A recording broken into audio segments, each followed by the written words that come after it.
যখন সে নিমজ্জিত হয়ে যায়, ঘুমটাও আল্লাহ তাআলার একটা রহমতের অংশ। সুতরাং যখন আমরা নীরবে বসি মসজিদে কোনো আলোচনার মজলিসে, ওই আল্লাহ তাআলার রহমতের বাড়ি ধারায় আপনার আমার চোখের ঝিমুনি চলে আসে। এটা খারাপ তেমন কিছু না।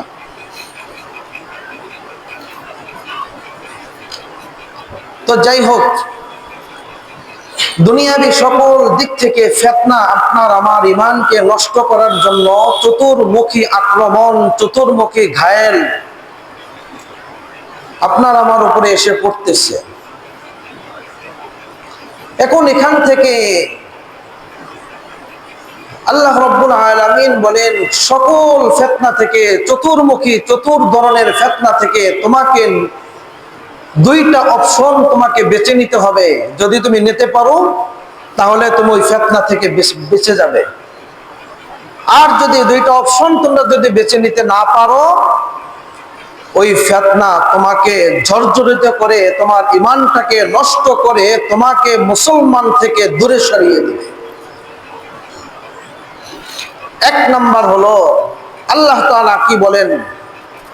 আল্লাহ রাব্বুল আলামিন বলেন, কোরআন হাকিমের মধ্যে আসছে, যে মানুষটা তাকওয়া নিয়ে অবলম্বন করবে, তাকওয়া নিয়ে সামনে অগ্রসর হবে এবং আল্লাহ তাআলার ইবাদতের মধ্যে মশগুল থাকবে।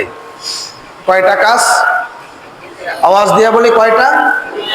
একটা হলো তাকওয়া নিয়ে সামনে অগ্রসর হওয়া। প্রতিটা মুহূর্ত, প্রতিটা সেকেন্ড, প্রত্যেক ঘন্টা, প্রতিটা দিন, প্রত্যেক মুহূর্ত যদি আমি তাকওয়া নিয়ে, খোদার ভয় নিয়ে, অন্তরের ভয় নিয়ে যদি সামনে অগ্রসর হই, ওই ফিতনা যে ভয়াল থাবা আছে, সাংঘাতিক ক্ষতিগ্রস্ত থাবা থেকে আল্লাহ তাআলা হেফাজত করবেন। সুবহানাল্লাহ। দ্বিতীয় নম্বর হইল ইবাদতের মধ্যে মশগুল থাকা।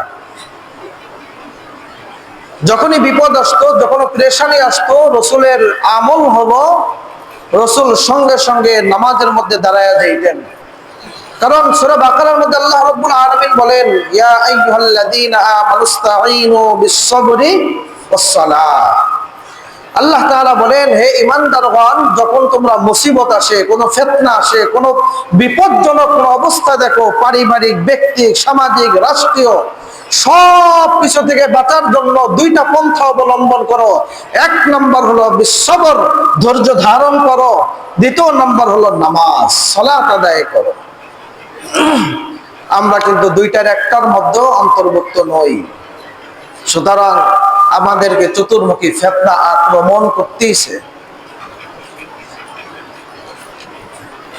তো দুইটা আমলের কথা এখানে আল্লাহ তাআলা বলেন, একটা হলো তাকওয়া, সবর, দ্বিতীয় নম্বর হলো সালাত।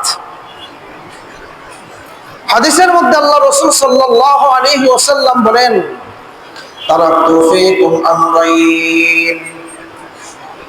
আল্লাহ রাসূল সাল্লাল্লাহু আলাইহি ওয়াসাল্লাম বলেন, আমি এমন দুইটি বিষয় তোমাদের সামনে রেখে আমি পৃথিবী থেকে বিদায় নিয়ে চলে যাইতেছি। তারাকতু ফীকুম আমরাইন। আমরাইন দ্বারা বলা হয় দুইটা বিষয়। কয়টা বিষয়? কয়টা বিষয় ভাই? দুইটা বিষয়। আল্লাহ রাসূল সাল্লাল্লাহু আলাইহি ওয়াসাল্লাম বলেন, লান তাদিল্লু, কখনো পথভ্রষ্ট হবে না। যত প্রকার আঘাত আসুক, যত প্রকার বিপদ আসুক, যত প্রকার ঈমান নষ্ট করার জন্য যত প্রকার ফিতনা আসুক না কেন, তোমাকে কখনো পথভ্রষ্ট করতে পারবে না। লান তাদিল্লু মা তামাসসাকুম বিহিমা।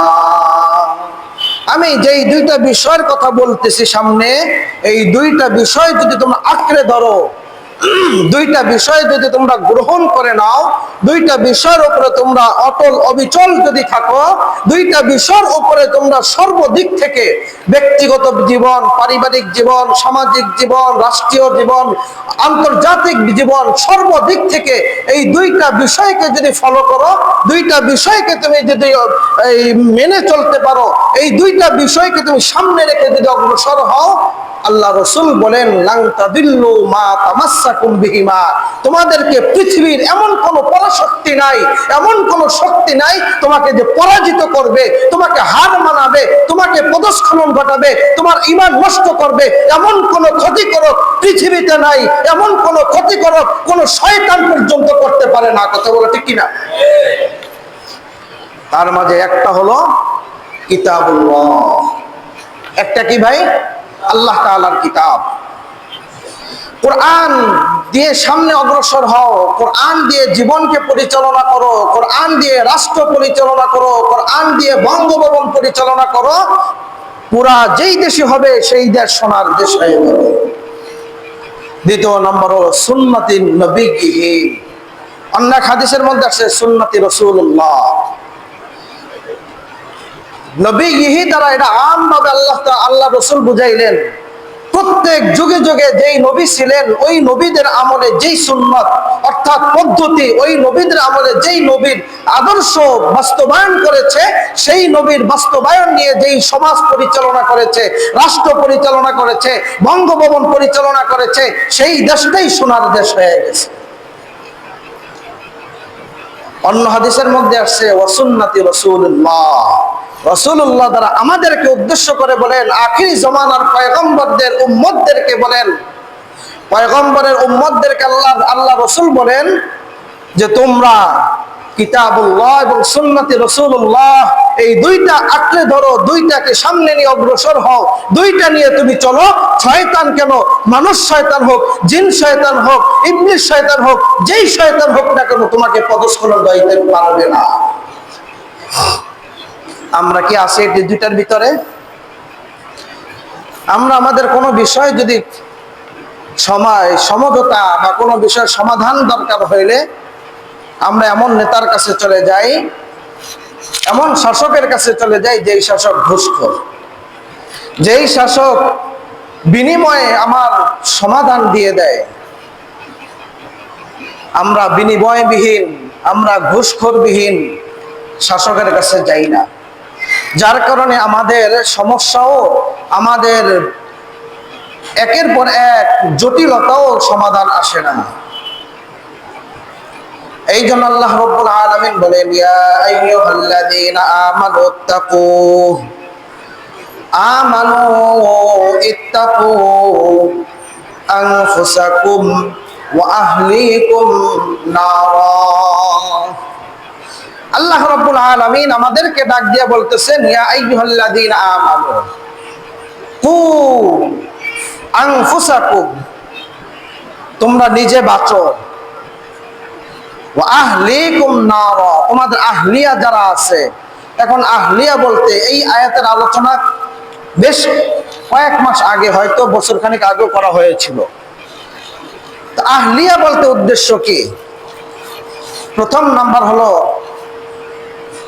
আপনার আমার সন্তান, দ্বিতীয় নাম্বার হলো আপনার আমার পরিবার, এরপরে হলো আমার সমাজ, সমাজের বন্ধু বান্ধব আত্মীয় স্বজন যারা আছে, এরপরে হলো যে একটা ইউনিয়নের জনগণ, এদের দায়িত্ব যার উপরে বর্তাবে এমপি, যার উপরে বর্তাবে চেয়ারম্যান, মেম্বার, এমপি, তারা হলো, তাদের দায়িত্ব হলো তার এলাকার মানুষদেরকে জাহান্নাম থেকে বাঁচাও।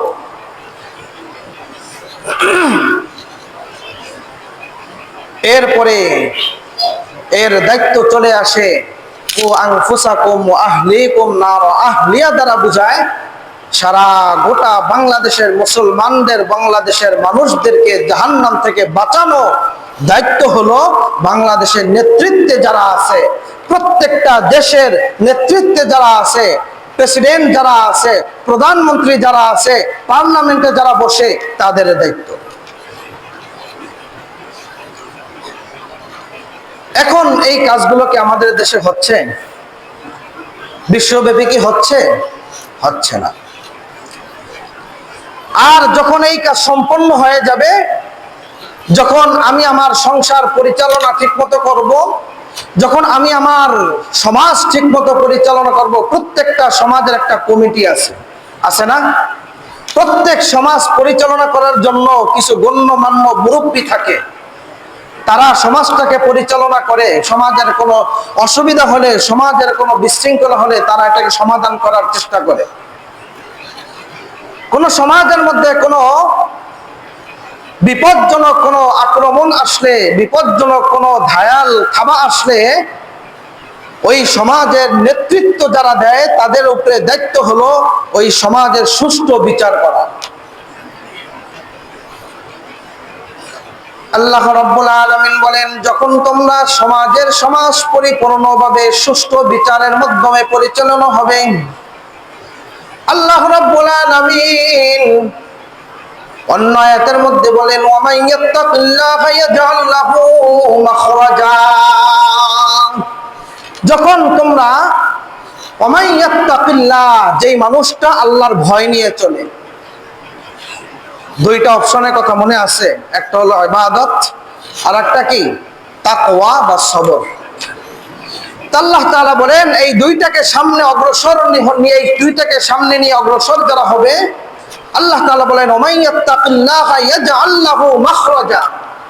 আল্লাহ তাআলা বলেন ওয়া মান ইয়াত্তাকিল্লাহ ইয়াজআল লাহু, তার নিষ্কৃতির ব্যবস্থা, তার মুক্তির ব্যবস্থা, তাকে কিভাবে মাফ করবে, তাকে কিভাবে মুক্তি দিবে, তাকে কিভাবে ফিতনা থেকে বাঁচাবে, এই সমাজ কিভাবে ফিতনা থেকে বাঁচাবে, রাষ্ট্র কিভাবে ফিতনা থেকে বাঁচাবে, ও আন্তর্জাতিকভাবে কিভাবে বাঁচাবে, আপনাকে আমাকে চতুর্মুখ থেকে ফিতনা থেকে বাঁচাবে, বিপদ থেকে বাঁচাবে, আল্লাহ তাআলা বাঁচানোর জন্য রাস্তা বের করে দেন। সুবহানাল্লাহ।